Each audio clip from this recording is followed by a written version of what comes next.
Hi everyone, my name's Jean. Today I'm here to talk to you about the surrender experiment. So I first read the surrender experiment a couple of years ago. It was such a fascinating book. The way that I got to hear about this book is because I was hearing a speaker talk, and the speaker was talking about what kind of book he was reading right now and how it blew his mind concerning how to surrender in your life. So that's why today I want to talk to you about the surrender experiment.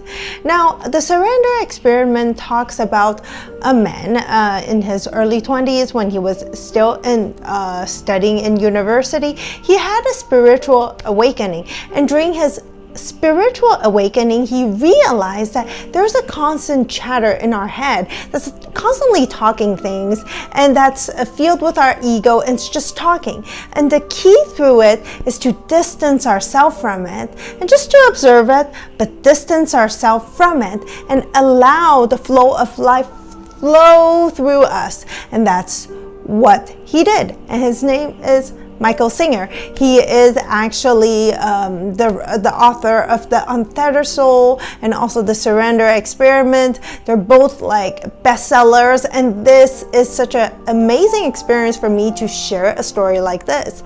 So first, he started upon his awakening in university, and then after that, he noticed that he wanted to reclude more and more inside of his mind. So he meditated so much, and eventually one day he decided to live in the wood completely. By that time, his wife and him departed very in a friendly way, and then he was there and he was just staying by himself in the house. And then when he was there, it was drawing people in, and people would go to him. And then gradually he bought the land, and then he made a house there. And then there was people that came over to his land, and just without his permission, and they just built another house next to his. And they said, well, we're gonna stay and meditate with you, and for over the next 3 months. After 3 months, this house belongs to you. Of course, inside of his mind, he would say, well, you didn't ask my permission. I know for me, I would just probably go, oh, but this is crazy, you didn't ask for my permission, and things like that. And then he allowed the chatter in his mind to cease, and he said, I'm just gonna surrender to life's flow and just see where it brings me. And because there was nothing bad happening to that, it was just someone building a house next to his, and then they're gonna leave the house for him after 3 months. What is the bad about that? So he just allowed things to happen, and as he allowed, he gradually created the temple of universe, and then people kept on coming to him, which led to the universe bringing him to more and more land. And also it led him to go into the construction business, starting to build houses for other people. And he didn't understand why, but he just allowed. And as that time progressed, his meditation center grew more and more and bigger, and he just allowed people to practice with him, and even led him to Yogananda. And he was so fascinated by meditation, and then gradually it also led him one day in the store to a computer. In that computer, he said he was so drawn to it because back then, back in his university days, he wasn't even allowed to touch it, and now he could. And then he decided to buy one home, and we know that back then it was very, very expensive. And after that, he began to code. And he was self-taught. He didn't know why.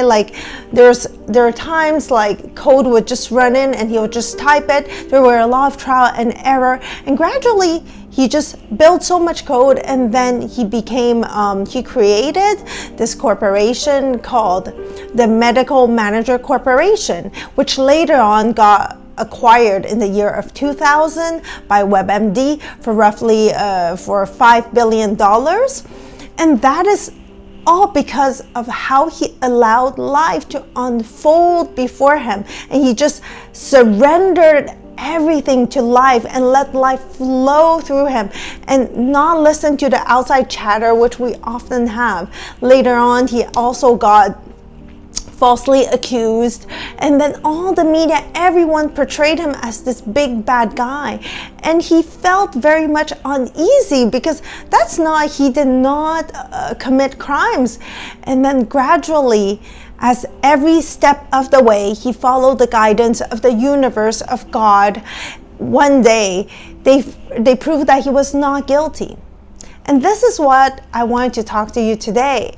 When we allow the surrendering of life happen, magical things happen to us. And I understand, because we all have moments that we have this big inner chatter inside of our heads. We tell ourselves I'm not capable of doing that. Like, we cannot achieve certain things. We don't have the experience. We have to study more. We have to do this, do that in order to do everything that we want to do. And sometimes the universe has something so much better in store for you, and we are just the ones stopping it all. We're like, no, I can't do that. No, I can't excel. I don't have the experience. No, I can't do this because my family says I can't, because this happened and that happened. I failed in this, so I do not deserve it. But life is just telling you to surrender. And if you follow what Micheal Singer said, it's such a beautiful book. I recommend everyone to read it. To surrender to the flow of life and not listen to this inner chatter, this inner ego, you will see very magical things happen to you. It's just like boom, boom, boom, boom, boom. You just need to trust it. And once you fully trust it, your life will unfold in the most amazing way possible. I know for my case, there were multiple miracles that happened. Don't get me wrong, I still stop myself sometimes, but I hope that we can all surrender to this teaching and allow this universe, allow God to show us the way, how we can unfold, allow the angels, the archangels, allow life, allow source, allow everything to flow for you in the magical way instead of stopping yourself. And I hope this is helpful for you today. May you have a lovely day. Bye-bye now, and may you surrender well. Bye-bye.